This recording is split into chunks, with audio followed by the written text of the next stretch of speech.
wake that ass up. Early in the morning. The Breakfast Club. Happy birthday, Buster Buster. Good morning, everybody. We are The Breakfast Club. DJ MV, Jess Hilarious, Charlamagne the God. And let's get in some front page news. Now, over the weekend, the Knicks lost 130 to 109. They got blown, but Jalen Brunson got injured during the game. OG got injured within the first 4 minutes. We just didn't have enough, gas in the tank. So the Knicks will be fine. They got a lot to grow from. Mm-hmm. I mean, without injuries, who knows how far the Knicks go this year? So that's right. They got a lot to build on. That's right. Now the Timberwolves beat the Nuggets last night, 98-90, and Timberwolves they actually move on to the next the Eastern Conference, well, the Western Conference. That was a shocker. Yes, it was. I mean, that was a shocker. You know, the Denver Nuggets are the defending champions. Very good team, but I mean, the Timberwolves were very good too. I just didn't know if they were ready to make that next step so soon, but I guess so. And that Mavs-Timberwolves series is going to be exciting. Yes, it is. Anthony Edwards, Luka, Kyrie Irving. Mm-hmm. Oof. Now, Tyson Fury fought over the weekend. I didn't see the fight. I know you guys watched the fight. Yes, How was the fight? I thought it was a great little heavyweight squabble. I thought it was a good fight. And who won? Usyk won. I think Usyk should have won. They made the right decision. You know, I thought it could have been a draw too, but you know, if I had to pick a winner, it would have been Usyk. They made the right choice. Okay. I just wanted it to be a draw just for controversy purposes, though, just so they could line it back. Even though they are going to rematch, I think in October. They're going to get it right back up. Okay. Damn, they're going to turn around and fight again this year?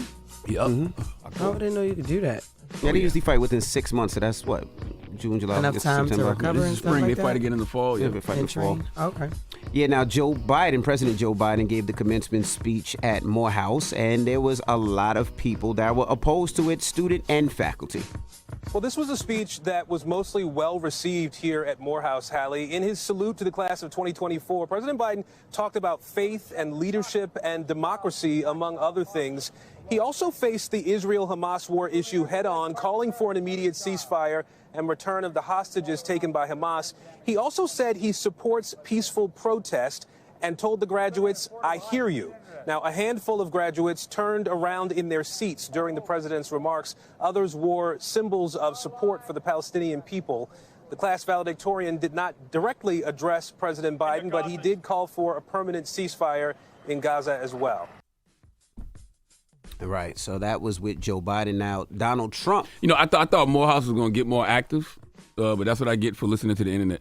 You know what I mean? But I guess, you know, they did what they could do without being too disruptive. But if you don't want to be disruptive, that defeats the whole purpose of a protest. Right, before we get to Trump and what Trump was doing, we'll give you just a part of Biden's speech. I want to say this very clearly. I support peaceful, nonviolent protest. Your voices should be heard, and I promise you I hear them. I'm relieving the burden of student debt. Many of you have already had the benefit of it, so I can chase your dream and grow the economy. When the Supreme Court told me I couldn't, I found 2 other ways to do it. All right, so that was part of his speech at the commencement at Morehouse. Yeah, I saw some political pundits like Charles Coleman. He's been up here before. He said he was saying that Biden's speech was more of a campaign speech more than a commencement speech. Well, Donald Trump will be in the Bronx on Thursday. Now, he's going to hold his first New York rally in 8 years. This is going to be at Crotona Park at 6 p.m. on Thursday. They believe it's going to be about a couple thousand people out there, and this is going to be his first. Now, he also accepts an NRA endorsement over the weekend. The NRA has stood with me from the very beginning, and with your vote, I will stand strong for your rights and liberties. And 4 more years in the White House, we're going to do things like nobody can believe. We're going to turn our country around. We're going to, quite simply, make America great again. You see this case that's in New York, this fake case with a highly conflicted judge? So conflicted, there's probably no judge maybe in history that's been as conflicted as this guy, and he refuses to recuse himself. But I'm able to talk about things, although I do have a gag order. I can't talk about the things I want to talk about, because what I talk about is just on the surface. Because if I go in, they want to put me in jail. If I tell, can you believe? They want to put me in jail. RFK Jr., I call him Jr. By the way, he's radical left. Don't think about it. Don't waste your vote. We need a conservative person with common sense. This guy is radical left who destroyed New York. Yeah, so that was part of Donald Trump when after he got the acceptance from the NRA. Now and that is right. That right there is why you will never get any kind of propaganda legislation in this country. Okay, because the NRA is in all of their pockets. You hear me? Money runs everything. Now, Robert F. Kennedy Jr., people were talking about him because I guess the residence that he listed as his home to vote, his Westchester County address, people are saying that house is actually in foreclosure. It's in foreclosure proceedings for non-payment. And all the neighbors said, we've never seen him here. He doesn't live here. So people are kind of just concerned and shocked that he used that home as an address because that house is about to be in foreclosure. That seems so light. Compared to what all of these other candidates got going on, that seems so light. You can't get no stronger scandal than that, RFK Jr.? No, and that is it, and that is front page news.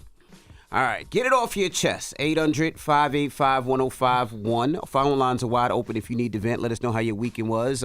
If something's bothering you, or you had a great weekend or a horrible weekend, whatever it may be. Your favorite New York Knicks team lost or whatever. Your favorite New York Knicks team? Your favorite New York team, I want to say. This guy. But whatever it may be, get it off your chest. 800-585-1051. It's The Breakfast Club. Good morning.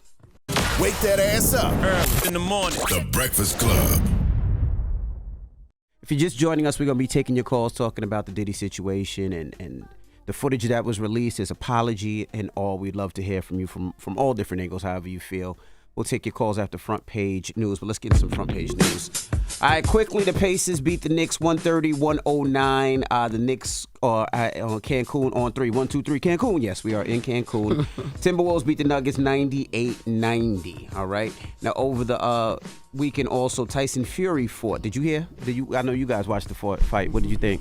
I thought it was a great little squabble. You know what I mean? U6 won. I think the judges got it right. I honestly thought it was going to end up being a draw, but you know, U6 did enough to get a win. Mm-hmm. Yeah, I thought that was the right call. Yeah. They running it back in October. Yeah, running it back in October. I've been sleeping on U6, man. I watch U6, you know, but I just always thought Tyson Fury was the cream of the crop in the heavyweight class. But U6 one of them ones. And all the Knicks fans out there, yeah, we were pretty beat up. I mean, of course, OG only played 4 minutes. He was back injured. Brunson hurt his hand during the game. Of course, Randall was out. Robinson was out. We didn't have all our stars. We didn't have our full team, but we'll be out next year. Yo, the playoffs be so long. It's like, yo, y'all don't expect for these injuries? Like, these guys are playing every other night. Yeah. Like, this is hard. Yeah, it is hard. That's why I compared to football. I'm like, no, that's one game. You won and done. These basketball players got to keep up. That's right. The athleticism, they can't be tired. Like, how you expect nobody to get hurt? Yeah. Ugh. Now, we also got to talk to Iranian president. His helicopter went down, and they believe he could possibly be dead. We just got confirmation that, according to Iran State TV, Iran's president was killed in this helicopter crash in a location in the north of Iran, close to Azerbaijan. Richard, it was unfortunately what you and Keir and Claudio were saying. It was not looking good based on the information on the lead up to this very announcement. When you have helicopters crash in dense fog in mountainous areas, the chances of survival generally not good. So he was traveling in a 3-helicopter convoy, according to state television. Just his helicopter went down. There were initial reports that it had a hard landing. Then just a few minutes ago, the report that the crash site had been found, no sign of life, and now this announcement that he has, in fact, been killed. Now, I'm not here to speculate or get into any conspiracy theories, so I won't. But I will just simply say, why do helicopters, go in regions that they know they shouldn't go? In fog. Like if you know you shouldn't be taking the helicopter over there, and you know it increases the chances of things like that happening, why even go there, especially with a president of a country? Crazy. In bad weather and heavy fog. Yeah. Like the pilot's like, you trained for this. Like this is your job. Okay. All right. Now we got to talk about the bad weather that hit Oklahoma and Texas. Very bad out there. Trees falling, people losing power. People have passed. Laura and Juan Infante were left in the dark with no power and no air conditioning. What was it like in that house? If you turn on your oven at 350 degrees and you open it up, that's how it feels. That's how it feels in the house. Yeah, you can go home and check on your insulin. Yeah, insulin. Unable to keep Juan's insulin cold, they left and are now spending their days at a cooling center. We just couldn't stand it anymore at the house. It was too hot. Nearly 300,000 homes, businesses, and schools across Houston are still without power, days after a deadly windstorm tore through the area Thursday night. Hurricane-strength winds knocking down the frame on this house, leaving behind a 400-mile path of destruction. And officials say killing at least 7.